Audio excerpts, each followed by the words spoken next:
Hello मित्रों, आपका स्वागत है मेरे इस नए वीडियो में। मेरा नाम है रघुनाथ नेगी, मैं LIC में विकास अधिकारी हूँ। आज मैं आपको ऑब्जेक्शन हैंडलिंग यानी विरोधों का सामना विषय में जानकारी देने वाला हूँ। तो आइए शुरू करते हैं।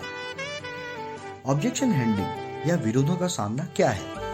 हर बीमे अभिकर्ता को बीमे की फील्ड में अपना काम करते हुए अपने सम्मानित पॉलिसी धारकों से कई प्रकार के वैचारिक विरोधों का सामना करना पड़ता है, मगर एक निपुण और बोलचाल में योग्य अभिकर्ता उन विरोधों का आसानी से सामना करता है और उन विरोधों को अपने तार्किक उत्तरों और उदाहरणों से निष्प्रभावी कर देता है। इसलिए यह जरूरी है कि आप पहले से तैयारी कर लें कि आपके संभावित पॉलिसी धारक आपसे किस प्रकार के सवाल पूछ सकते हैं और आपको उन सवालों का सामना किस प्रकार से करना चाहिए जिससे आपका ग्राहक संतुष्ट हो जाए। आमतौर पर सभी जीवन बीमा अभिकर्ताओं को इन विरोधों का सामना करना पड़ता है। जैसे मैंने पहले से ही जीवन बीमा पॉलिसी ली हुई है, तो इस बात का आप संभावित उत्तर क्या दे सकते हैं? जैसे, महोदय, यह तो बहुत अच्छी बात है कि आप अपने जीवन में बीमे की जरूरत को पहले से ही समझते हैं।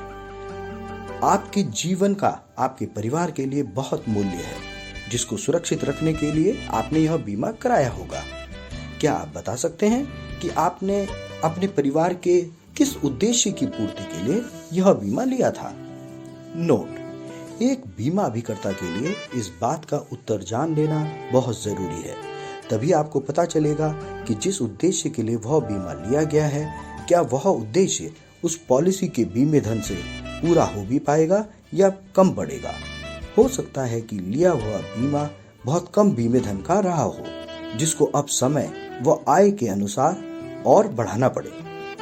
अगर उस उद्देश्य के लिए ग्राहक ने पर्याप्त बीमे धन की पॉलिसी पहले से ही ली हुई है, तो आप इसी बात का दूसरा जवाब भी दे सकते हैं।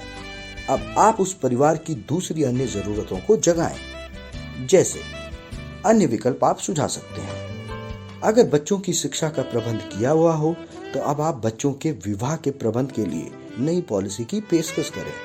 अगर यह उद्देश्य भी उसने पहले से प्रबंध कर रखा हो, तो उसके स्वयं के लिए वृद्धावस्था पेंशन के उद्देश्य को आप जागृत करें।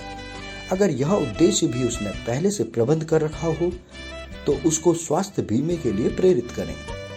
इसके अलावा आप प्लान की कैटेगरी को भी बदल सकते हैं। जैसे अगर ग्राहक ने पहले एंडोमेंट प्लान लिया हुआ है, तो उसको अब मनी बैक प्लान बताएं। अगर वो प्लान भी ले रखा है, तो अब आप आजीवन प्लान बताएं। अगर वह प्लान भी लिया हुआ है, तो अब आप उसको सिंगल प्रीमियम प्लान या यूलिप प्लान भी बता सकते हैं। हर व्यक्ति की कुछ ना कुछ जरूरत हमेशा बची रहती है। उसी बची हुई जरूरत की पूर्ति को अब आपने उजागर करना है। इसके अलावा आप उस व्यक्ति को आयकर में धारा 80C की टैक्स छूट पाने के लिए भी बता सकते हैं, जिससे वो अधिकतम टैक्स छूट ले सके। और इसके अलावा अगर उसकी पत्नी या बच्चों का पहले कोई बीमा पॉलिसी नहीं है, तो अब आप उनके लिए भी कोई नया प्लान सुझा सकते हैं। दूसरा ऑब्जेक्शन: मेरे खर्चे बहुत हैं और मैं पॉलिसी के प्रीमियम के लिए पैसे नहीं बचा सकता। इसका संभावित उत्तर आप ये इस प्रकार से दे सकते हैं। महोदय, जीवन में कुछ बड़ी जिम्मेदारियों से आप और हम कभी भी नहीं बच सकते, चाहे हम रहें या ना रहें, मगर वो जिम्मेदारियां फिर भी हमारे ऊपर ही निर्भर रहती हैं और उनके लिए हमको ही जैसे तैसे इंतजाम करना होता है। जैसे अपने बच्चों का पालन पोषण करना, उनको उच्च शिक्षा दिलाना, उनका विवाह करना और अपने जीवन साथी को जीवन यापन हेतु आय प्रदान करना इत्यादि। इन सब का प्रबंध हमको ही करना होगा। महोदय, क्या आप किसी ऐसे व्यक्ति को जानते हैं जो आपके जैसे ही पूरी जिम्मेदारी के आपके परिवार का हमेशा पूरा ख्याल रख सकता हो? शायद कोई नहीं होगा, क्योंकि कोई अन्य व्यक्ति कभी आपकी जगह नहीं ले सकता। वो कभी आपके बच्चों व जीवन साथी को उतनी मदद नहीं कर सकता जितना आप अब तक खुद करते आए हो। और जो कोई थोड़ी बहुत मदद करेगा भी, वो भी कुछ दिनों या कुछ महीनों के लिए ही करेगा, हमेशा के लिए नहीं करेगा, और शायद उसका एहसान भी दिखाएगा। मगर एक ऐसा साथी है जो हमारे नहीं रहने पर भी हमें पर हमारे परिवार व बच्चों की वैसी ही जिम्मेदारी से देखरेख करेगा जैसा आप अब तक स्वयं करते आए हो। वह समय समय पर आने वाली हर जिम्मेदारियों को वैसे ही निभाएगा जैसे आप स्वयं निभाते हो और कभी कोई एहसान भी नहीं दिखाएगा। उस साथी को आपसे जोड़ने के लिए ही मैं आपके पास आया हूँ, जिस साथी पर 30 करोड़ से ज्यादा पॉलिसी धारक विश्वास करते आए हैं, हमारी LIC संस्था, जो हर वक्त आपके साथ खड़ी है, जिंदगी के साथ भी और जिंदगी के बाद भी। रही बात प्रीमियम के लिए पैसे बचाने की, तो उसको आप मुझ पर छोड़ दो। मैं आपके प्रीमियम के लिए ऐसा इंतजाम कर दूंगा जिससे आपके सभी काम भी पहले की तरह होते रहेंगे और आपका प्रीमियम भी जमा होता रहेगा। मुझे LIC के उच्च अधिकारियों द्वारा इसी कार्य को करने की ट्रेनिंग मिली हुई है। नोट: इसके बाद आप पहले उस व्यक्ति को पूरा प्लान योजना समझाएं, पूरे उसके बेनिफिट्स लाभ बताएं और उसके बाद प्रतिदिन या प्रति माह की प्रीमियम बताएं। निश्चित तौर पर उसको प्रीमियम बहुत छोटी लगेगी, जिसके लिए आप नैच या गुल्लक बचत का रास्ता सुझा सकते हैं। आप यह भी बता सकते हैं कि मात्र 50 रुपए रोज की बचत से आप अपनी बेटी के कन्यादान की रकम जोड़ सकते हैं। इतनी छोटी रकम तो व्यक्ति रोज चाय पानी में या बच्चों के छोटे मोटे खर्चों में ही खर्च कर देता है। तीसरा ऑब्जेक्शन: बैंक या डाकघर के खाते में ज्यादा फायदा मिलता है। इस बात को आप किस प्रकार से उत्तर कर सकते हैं? महोदय, जब आप अपने परिवार की कोई बड़ी जिम्मेदारी को पूरा करने के लिए बचत करना शुरू करते हैं, तब यह बहुत जरूरी होता है कि वह बचत योजना पूरी तय अवधि तक चले। और जैसा आपकी आमदनी से ही आपका घर चलता है, तो आप ही इस योजना को अंत तक चलाने में सक्षम हो। परिवार का कोई अन्य मेंबर इसको नहीं चला सकता, क्योंकि उनकी कोई कमाई नहीं है। अब अगर घर के सबसे मुख्य व्यक्ति यानी कमाने वाले को ही दुर्भाग्यवश कुछ हो गया, तो क्या यह योजना बीच में नहीं बंद हो जाएगी? कौन पूरे करेगा उनकी किस्त को अंत तक? मान लीजिए अगर आपने 30,000 रुपए साल में जमा करे, तो बैंक या डाकघर आपके ना रहने पर आपके परिवार को सिर्फ जमा रकम 30,000 रुपए व साल भर का ब्याज लगभग 2,000 रुपए यानी कुल 32,000 रुपए के लगभग भुगतान देगा, जिससे आपके घर की स्थिति मात्र 1 माह के लिए ही संभल सकती है। मगर इतनी ही रकम अगर LIC की योजनाओं में जमा करी जाए, यानी 30,000 रुपए की रकम के बदले उस परिवार को 5 लाख या दुर्घटना होने पे 10 लाख के बीमे धन की रकम मिलेगी। वह बोनस का भुगतान भी मिलेगा, जिससे उस परिवार को बहुत सहारा मिलेगा अपने आप को संभालने के लिए। इसके साथ ही LIC में मिलने वाली भुगतान राशि आयकर की धारा 80C के कारण कर मुक्त रहती है और आपको भुगतान राशि पर कोई आयकर भी नहीं भरना पड़ता। इसके लिए धारा 1010D है। यहाँ पहली किस्त देते ही आपके ना रहने की स्थिति में आपकी तय जिम्मेदारी व उद्देश्य की पूर्ति का बोझ LIC के कंधों पर आ जाता है। आपके बाद LIC उस जिम्मेदारी को पूरा करती है, जबकि डाकघर या बैंकों में इस प्रकार से कोई जिम्मेदारी नहीं उठाई जाती। किसी दुर्घटना में पूर्ण अपंग हो जाने पर भी LIC मानवीय आधार पर उस व्यक्ति की आगे की समस्त किस्तें खुद जमा करती है और इसके साथ ही बीमे धन का 10% हर वर्ष अगले 10 साल तक अतिरिक्त भुगतान करती है। इस प्रकार का कोई प्रावधान या मानवीय मदद बैंकों या डाकघर में नहीं दी जाती। LIC की किस्त आप पूरे भारत में कहीं से भी LIC की किसी भी शाखा कार्यालय में जमा कर सकते हैं। यही नहीं, आप पूरे विश्व में कहीं से भी अपनी बीमा किस्त online wallet, net banking, debit card, credit card इत्यादि द्वारा भी जमा करा सकते हैं। इसके साथ ही अपनी पॉलिसी का स्टेटस भी आप ऑनलाइन जान सकते हैं। अगला ऑब्जेक्शन: पूरी पॉलिसी समझने के बाद कई कस्टमर कहते हैं सोचकर बताऊंगा या मैं घर में बात करके बताऊंगा। तो इस बात का आप उत्तर इस प्रकार से दे सकते हैं: महोदय, इस विषय को आपसे ज्यादा और कोई नहीं समझ सकता। परिवार का कोई भी सदस्य इस विषय में बात करना तो दूर, सोचना भी नहीं चाहेगा कि अगर आप ना रहे तो उनका क्या होगा, क्योंकि वे आपसे भावनात्मक रूप से बहुत ज्यादा जुड़े हुए हैं। मगर आप अपने परिवार के प्रति अपनी जिम्मेदारी को बखूबी जानते हैं। इसलिए आप ही इस बात को सही रूप में समझ सकते हैं और निर्णय ले सकते हैं कि आखिर आप उनकी भलाई के लिए ही तो बीमा ले रहे हैं। जब बीमा का बॉन्ड आ जाएगा तब आप उनको बता सकते हैं कि आपने उनके बेहतर भविष्य के लिए यह पॉलिसी ली है। दूसरी बात यह है कि हर विषय को ठीक से बताने के लिए हमें प्रशिक्षित किया गया है। मेरे साथ विचार विमर्श करने का आपको ज्यादा फायदा रहेगा, क्योंकि बीमा लेना एक दूरदर्शी निर्णय होता है।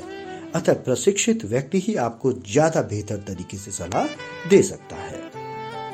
अगला ऑब्जेक्शन, बीमे से ज्यादा तो हम बिजनेस में पैसे लगाकर कमा लेंगे या कहीं अन्य जगह पर पैसे लगाकर कमा लेंगे। तो इस बात का आप किस प्रकार से उत्तर दे सकते हैं, आइए देखिए। महोदय, निश्चित ही आप अपने व्यवसाय में सफल हैं और आप उसमें और भी पैसे लगाकर पहले से भी ज्यादा मुनाफा कमा सकते हैं। मैं आपकी बात से इत्तेफाक रखता हूँ, लेकिन हर बिजनेसमैन को ऐसी सफलता नहीं मिलती जैसी सफलता आपको मिल रही है, क्योंकि आप अपने बिजनेस कार्य में बहुत ज्यादा निपुण व एक्सपर्ट हैं और बड़े अच्छे से बिजनेस के निर्णय ले रहे हैं।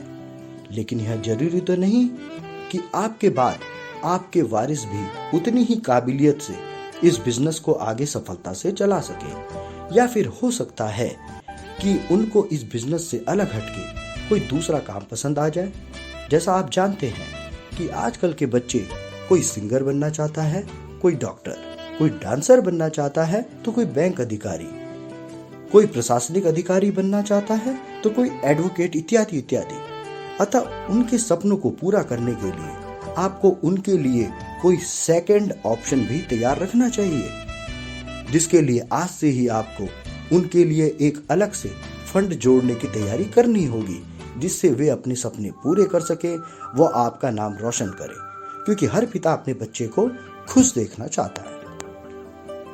इसके अलावा एक उत्तर यह भी हो सकता है कि भगवान ना करे, अगर आपको ही कुछ हो गया तो फिर इस बिजनेस को शायद कोई और आपके जैसा सफलतापूर्वक ना चला पाए और बिना बिजनेस की कमाई के परिवार के लोग पालन पोषण व घर खर्च के लिए आपके द्वारा जोड़ी गई कमाई को खर्च करना शुरू कर दें।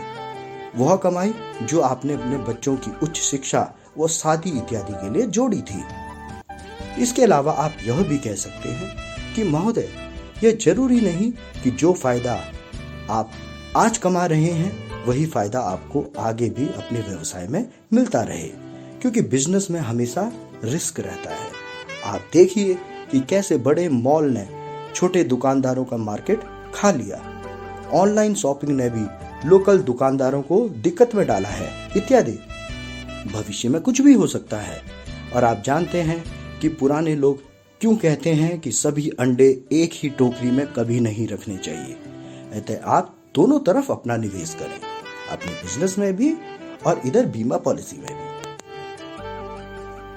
अगला ऑब्जेक्शन, मेरी इनकम टैक्स की सेविंग्स पूरी हो चुकी है, जिसके लिए अब मुझे आगे टैक्स छूट की जरूरत नहीं है, इसलिए मुझे पॉलिसी की लेने की आवश्यकता नहीं है। इस बात का संभावित उत्तर आप इस प्रकार से दे सकते हैं, महोदय, बीमा पॉलिसी सिर्फ टैक्स बचत के लिए नहीं होती। इसका असल मकसद होता है कि इस बहाने आप निरंतर बचत करना शुरू कर देते हो, और जो बचत आप करोगे आगे उसी बचत से आपका व आपके परिवार का भविष्य व उनके सपने साकार होंगे। जितनी ज्यादा बचत आपके पास होगी, आप उतने ज्यादा आत्मविश्वास से भरे रहोगे।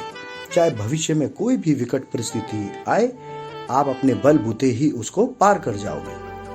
आप यह भी कह सकते हो कि अगर ऐसा होता तो जो लोग टैक्स के दायरे में नहीं आते हैं उनको तो टैक्स छूट की जरूरत है ही नहीं, तो फिर उनको तो कभी भी बीमा करवाना ही नहीं चाहिए। मगर ऐसा नहीं होता, वे लोग भी पॉलिसी लेते हैं। तभी LIC के पास आज 30 करोड़ से ज्यादा पॉलिसी धारक जुड़े हुए हैं। अगर आप टैक्स छूट पूरी होने के कारण और बीमा पॉलिसी नहीं लेते हो तो फिर निश्चित ही आपकी बची हुई कमाई व्यर्थ के खर्चों में चली जाएगी और आपको इसका एहसास भी नहीं होगा। क्योंकि जितनी ज्यादा रकम हम अपने पास एक्स्ट्रा पड़े रहने देंगे, उतना ज्यादा हम उसको खर्च करने की प्रवृत्ति रखेंगे। तो मित्रों, आप कुछ हद तक समझ कि हमको बीमा विक्रय के दौरान संभावित पॉलिसी धारकों द्वारा किए गए किसी भी प्रकार के विरोध से कभी घबराना नहीं है, बल्कि उनका सही तार्किक उत्तर पहले से ही ढूंढकर तैयार रखना है। यह जरूरी नहीं है कि आप इस वीडियो में बताए गए उत्तर ही प्रयोग करें, आप कोई दूसरा तार्किक उत्तर भी दे सकते हैं। साथ ही यह भी जान लें कि इन बताए गए विरोधों के अलावा भी अन्य कई बातें हैं जो संभावित पॉलिसी धारक आपको पूछ सकता है। अतः पहले से ही उन संभावित विरोधों की एक सूची बना लें व उनका उत्तर भी पहले से तैयार कर लें, जिससे समय आने पर आपको ज्यादा सोचना ना पड़े। अन्य ऑब्जेक्शन की सूची व उनके जवाब आप मेरे अन्य वीडियो में जान सकते हैं। मेरे अन्य ज्ञानवर्धक वीडियो देखने के लिए मेरे इस चैनल को जरूर सब्सक्राइब करें, जिसकी मदद से आपकी अपने व्यवसाय में बेहतर पकड़ बन सके। आप मेरे से YouTube में जुड़ सकते हैं @raghunath.negi LIC के द्वारा, और आप मुझसे Facebook में भी जुड़ सकते हैं @raghunath.negi LIC के द्वारा। मेरा मोबाइल नंबर है 9927059876। ये सीरीज आगे भी इसी प्रकार कंटिन्यू रहेगी। धन्यवाद।